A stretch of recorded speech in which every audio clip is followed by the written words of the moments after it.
Alright guys, bought a new car, so I decided I'm going to have to sell this one, kind of offset the cost a little bit, but super nice car. Wanted to throw a video up of every corner. I'm going to list it online, so I know there's going to be some people coming from out of state possibly. I bought this car from Nashville, Tennessee, and I buy cars out of state. Not often, but sometimes, and people really don't go through the effort of selling the car, so it's just such a hassle, you know, making that long drive and really not knowing what you're getting. So I really like to go over the car completely in a video. I'll post this on YouTube. Should be high quality, so you can see everything about the car. Paint wise, it's fantastic. I don't know if it's gonna show up, but the paint is super reflective. So I've been over here trying to take pictures of the paint, and I keep getting myself reflected, and it's not turning out very good. But you can see, dude, I mean, it is definitely an above average paint job. There's some flaws, so I want to go over the flaws. There's a couple scratches right here on the fender, which I believe could be buffed out. I have not wet sanded and buffed the car at all, so that could be done. The hood has some body work showing. This is a factory steel hood. Somebody put a fiberglass scoop on it, and I don't know if you can see it, but yeah, there we go. You can see some body work around the hood, all the way around the hood. Doesn't look great, doesn't look terrible either. I mean, you really got to get up on it to see it. But I have a Grand National hood that'll go with the car. Original Grand National wheels that are all perfect, no curb rash or anything like that. The backs, you can see the center caps are on there. The fronts have oversized studs, so I couldn't put the caps on. But actually, so it takes a special lug nut to put that cap on there. I forgot. And the bigger studs won't accept the factory lug nut. But I have, let's see if I can get this camera to focus a little bit. I have the correct lug nuts, a new pair of brake rotors, and everything to go. Let me see if I can adjust this video. It's like, okay. Alright, so you can see the wheels. Like I said, I have the center caps and everything to go with them. The backs are good to go. Beautiful wheels. They shine up, they're not rusty. Steel wheels, but they're in great shape. Let's see, I want to go over all the flaws on the outside real quick before I get into anything else. There's a little scuff right there on the corner where the bumper has bumped. The little rear bumper trim has got a little bit of issues with it. Not a big deal. All the trim on the car is painted black except for this one piece right here. It needs to be painted black. The trim could definitely use some touch-ups here and there, but you know, trim is easy to do. It's either an 81 or an 83 Buick Regal, and I put a new Grand National front end on it. So at 86, 87 front end. It does not have the hood ornament anymore like a factory Regal. And the headlights, they wrap around. So to put that on, it's a pretty big deal. You got to change out the, I think the bumper is the same, but you have to change out the header panel, the upper surround of the grill, those little headlight buckets right there. So it's a good bit of work. I did all that to this car, so really, and with having the Grand National hood already, you know, it wouldn't take much to make it look just like a Grand National. Let's see if I can go over this side of the car.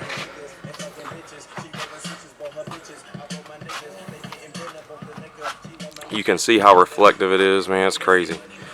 So a little bit of trim, a little bit of paint right there. Issues. Let me go cut this radio off. I've been out here washing the car, so.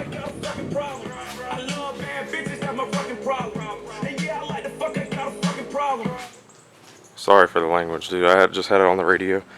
Alright, let's see. The windshield is cracked. I don't know if I can get it in there. You can see it right there on the lower part of the windshield. But yeah, a couple little dings on the edges of the door. You know, not very much. Overall, the paint is fantastic. I mean, you can see it's reflective as hell. It is very nice. It's a car, you know, you can really be proud of this car, paint job and everything. I keep it pretty clean, but it sits in the garage mostly. Let's see. We can, I guess, pop the hood.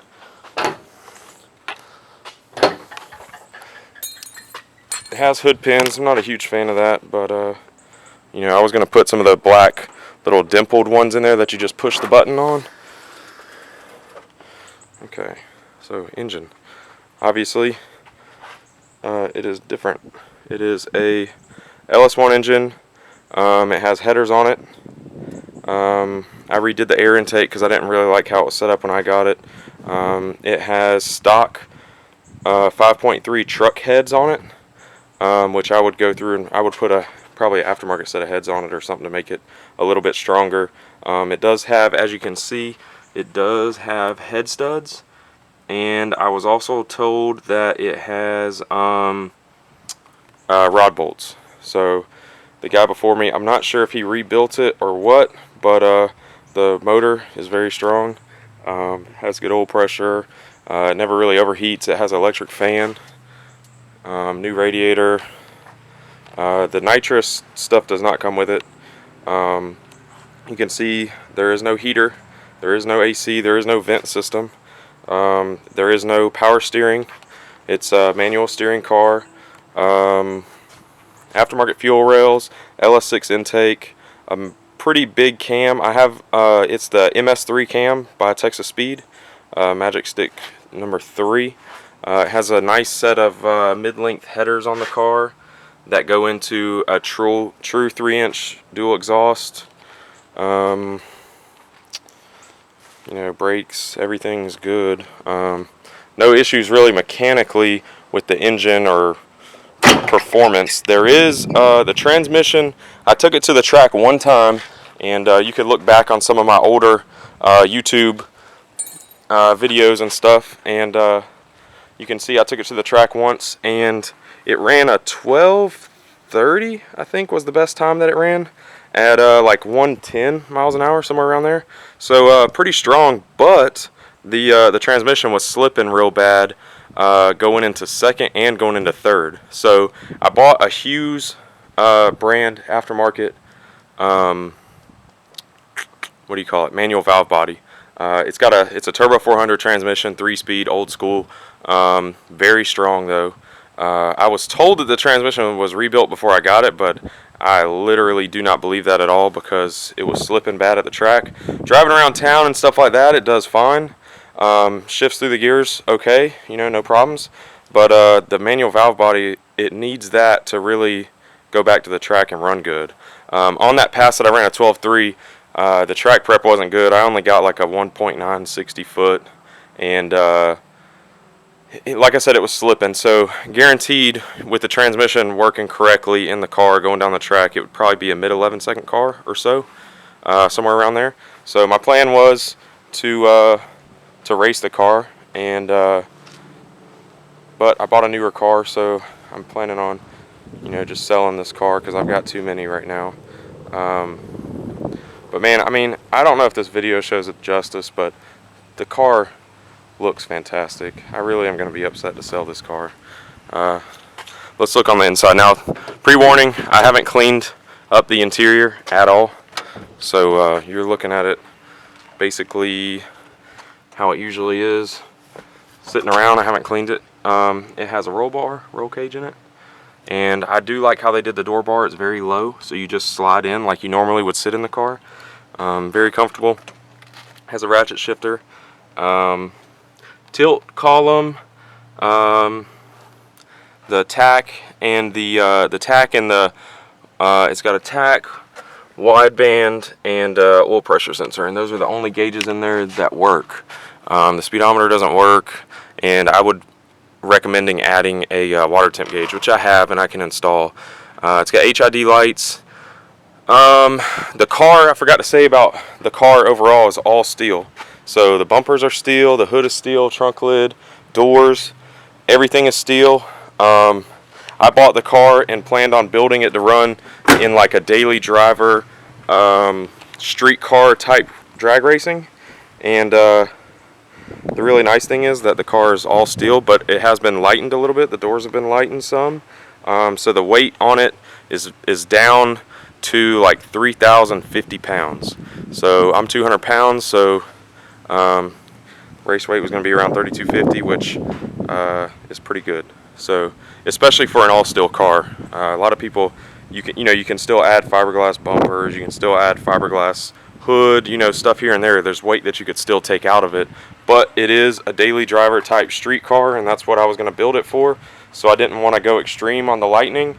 The way that I bought it is pretty much, I haven't changed anything. I haven't lightened it up at all since I got it. It still has full seats in it, front and back. Let me see if I can get a picture of that. Tilt, the windows, everything works. But yeah, back seat, it's got a Grand National back seat in it. Roll bar. The windows are blacked out, they're 5%. Let me go ahead and let me crank it up for y'all and see. It's got a very nice cam in it. Sounds pretty good.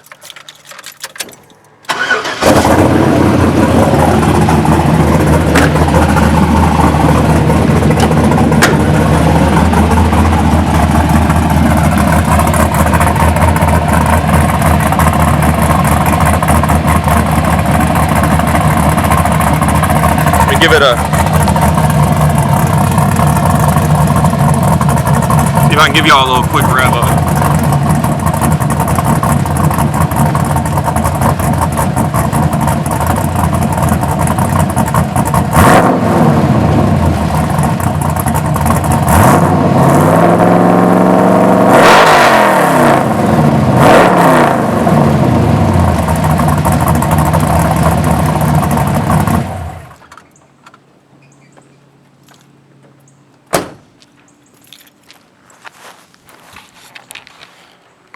Alright, so that's it. Sounds great. It's got SLP bullet mufflers on it. I guess I forgot to go over the rear end. It's got a spool and heavy duty axles, 410 gear, and the transmission has about, I was told, a 4,200 stall, but I can only get it to foot brake to about 3,500. It's really loose stall converter, but it's a nice car, man. You put the manual valve body in it, and or not, you could just rock it around town for a while and look clean, and then eventually put the valve body in it and go racing pretty much. I mean, I think the RPMs get kind of high with the 410 gear and the turbo 400, so I wouldn't drive it long distance on the highway. I mean, you could with the LS1. I mean, the gas mileage will still probably be pretty decent, but the RPMs will be pretty high. But yeah, so I wanted to go over the car. That's pretty much my history on it. I bought it from the guy that built it, so I have the whole backstory on it. I haven't done much since I bought it. Like I said, my plan was to race it, but I haven't done anything because I've got a bunch of other cars. So, but that's it. I'm taking a bunch of other pictures, which I'll post them. But if you're interested, give me a shout. Appreciate it.